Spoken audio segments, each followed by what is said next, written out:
Hours after I gave birth alone, my phone lit up with a message from my mother. Your sister's kids want new phones.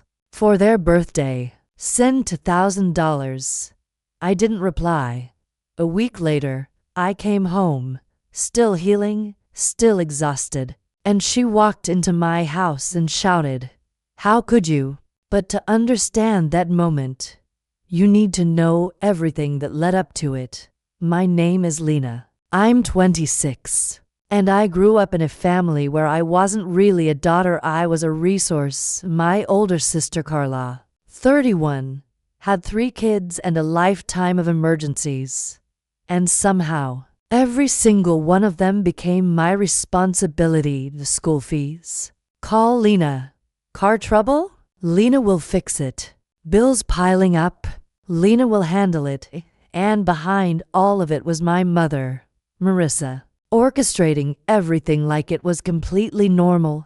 Carla was the golden child. I was the safety net. When I got pregnant, I thought maybe things would change. I had built my own life, a stable job, a loving husband, Ethan. For once, I thought I wouldn't have to carry everyone else.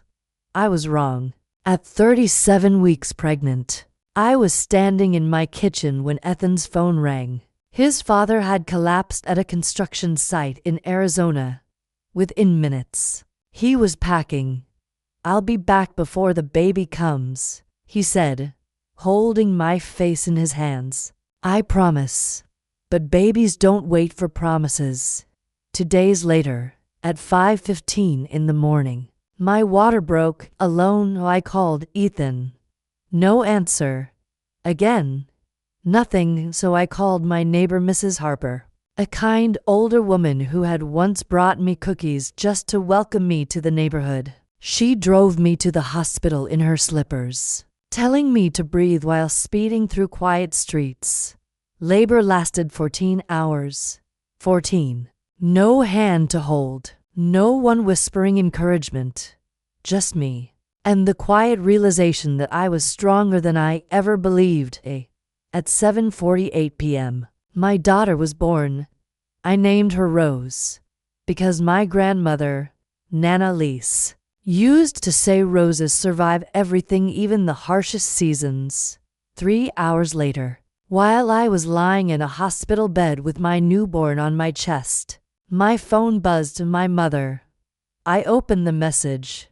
"Carla's kids want new phones. Send $1,000. No, are you okay? No, how's the baby? Nothing, just money." I didn't respond. I simply turned my phone over and held my daughter closer. A week later, I returned home. I was sitting on the couch, exhausted, barely functioning, when the front door opened. My mother walked in, still using the spare key I should have taken away years ago.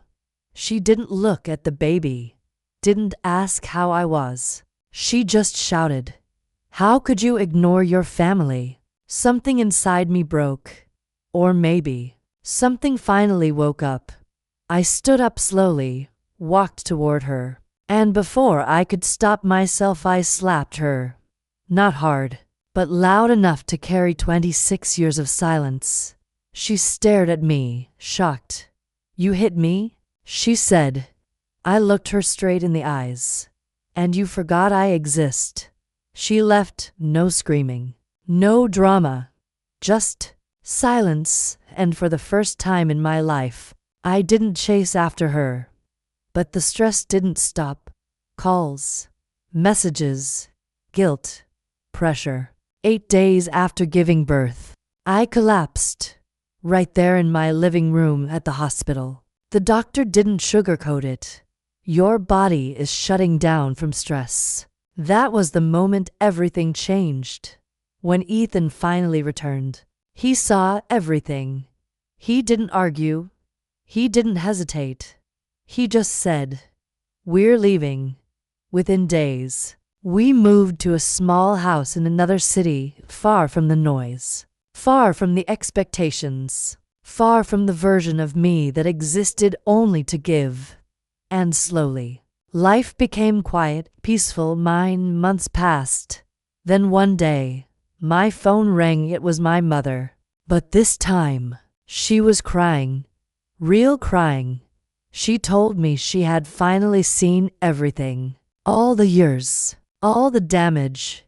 She wasn't asking for forgiveness. She just wanted me to know she understood.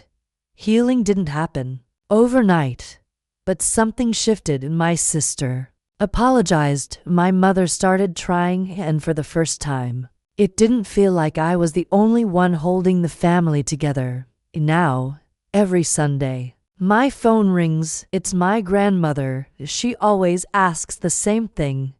How are my girls? And now, for the first time in my life, I can honestly say, we're okay.